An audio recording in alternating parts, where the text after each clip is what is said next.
Have you ever noticed how some people seem to have an almost supernatural control over the environment around them without saying a word?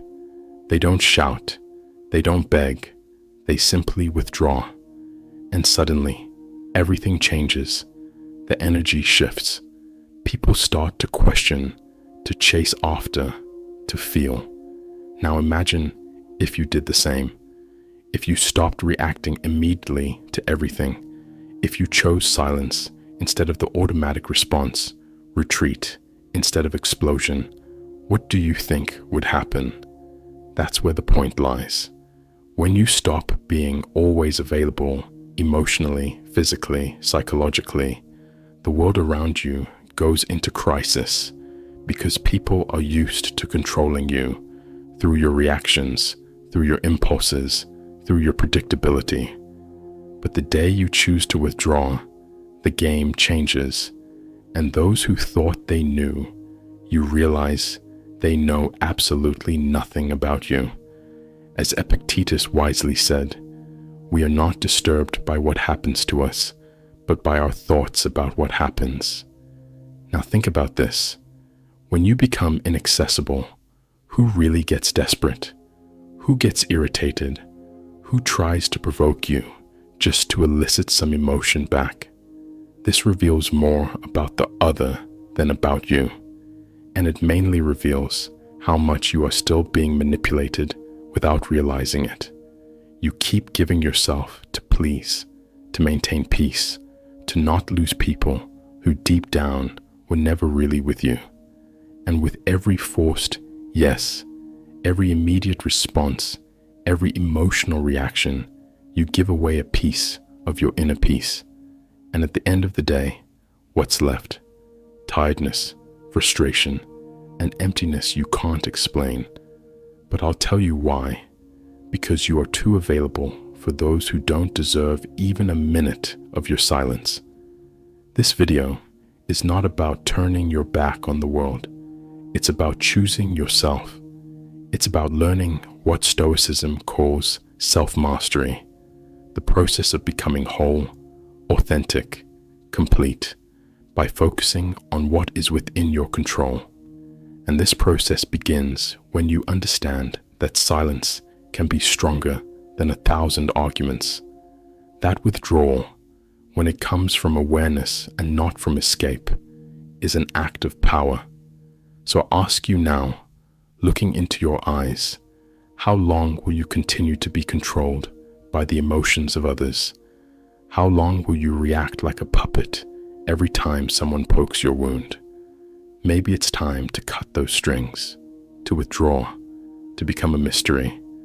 Because when you stop being available, everything changes. You have been taught to always be present, to respond quickly, to please, to say yes, even when you wanted to say no. Since childhood, you have been conditioned to believe that your worth lies in how available you are to others. But here's a truth that perhaps no one has told you with this clarity. This excessive availability is not a virtue. It is a prison. And as long as you continue to think that you need to be accessible all the time, emotionally or otherwise, you will be manipulated, drained, and forgotten as soon as you are no longer useful. Do you know why? Because being always available makes you seem predictable, and everything that is predictable becomes a tool. People start to use you as an emotional emergency button. They press it when they want attention, relief, validation, and then put you back on the shelf. But you don't realize this because you are trapped in an illusion that being present for everyone will make someone be present for you.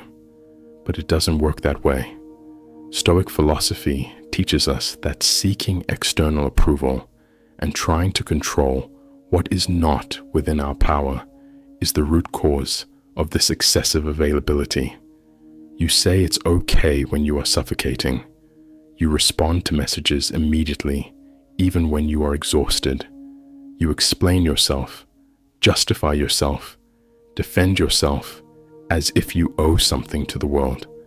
But the truth is that the more you place yourself at the center of others' stage, the more you disappear from your own. Being available all the time is a subtle form of self-abandonment. It is a disguised way of seeking approval, avoiding rejection, trying to control the image others have of you. But this control comes at a price, and the price is your peace. It is your inner tranquility being distributed as if it were infinite, when in fact it is limited, very limited. People who want you available all the time, in fact, do not want you. They want what you provide: validation, company, distraction, emotional comfort. But when you change, when you set a boundary, when you refuse to react, those same people get irritated, accuse you, say you are weird. It's not because you changed, it's because you stopped being functional for them. And here's the cruelest point: the more available you are, the less value others give you. Because what is too abundant becomes emotional rag. No one respects what they don't have to earn. No one values what is always there. So now stop and think. Who truly deserves your time? Who deserves your attention, your presence, your listening? Or better yet, who deserves your absence? But before answering that, we need to understand one essential thing. Why do we react so much? Why do we give in so easily? What is behind this almost automatic desire to respond, justify, and please? The answer lies in what Stoicism calls the management of your prohairesis, your faculty of choice. And that is what we will talk about next, because your inner tranquility is all you have. And if you don't learn to protect it, someone will use it against you. Stoicism does not see the human mind as an automatic machine that reacts to stimuli without consequences. For Stoics, our mind is like a system where every thought, emotion, and action reflects your control over what truly belongs to you, your prohairesis, your faculty of choice. The question is, are you choosing where your inner peace goes, or are you letting the world decide for you? Every time you react impulsively, you are wasting your inner tranquility. When you defend yourself against a criticism that didn't even deserve attention, when you respond to a provocation just to prove you are right, when you engage in useless discussions, when you try to please those who do not value you, you are spending your inner strength on what does not nourish you. As Epictetus taught, that which you resist persists, especially when you resist what is not within your control. The more you react, the more you bind yourself. People who live emotionally drained are not weak, they are misdirected. And do you know what happens to someone who lives exhausted? They become vulnerable. And when you are vulnerable, you become easy prey. Manipulative, opportunistic, and emotionally needy people can sense this.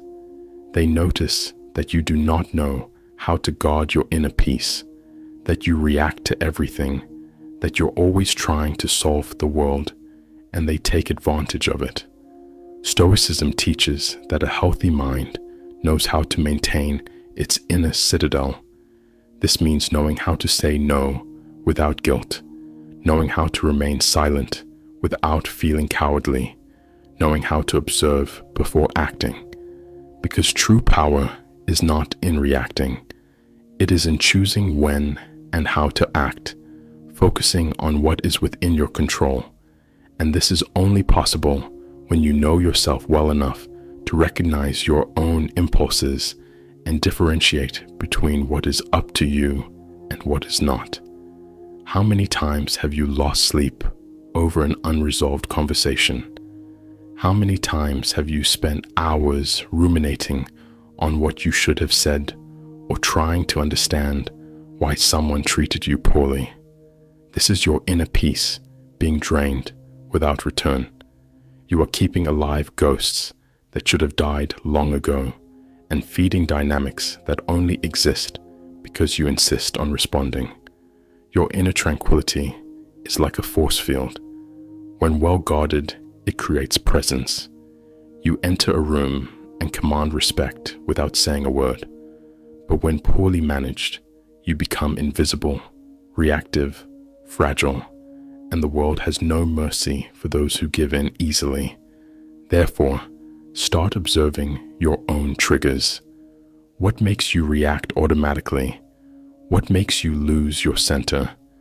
These are the exact points where your inner peace escapes, and that is where you need to work. Not to become cold or indifferent, but to be selective, to be sovereign over yourself. And here comes one of Stoicism's greatest revelations.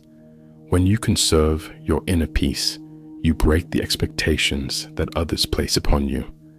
And that bothers a lot, because now we are entering a dark territory, that of silent manipulation.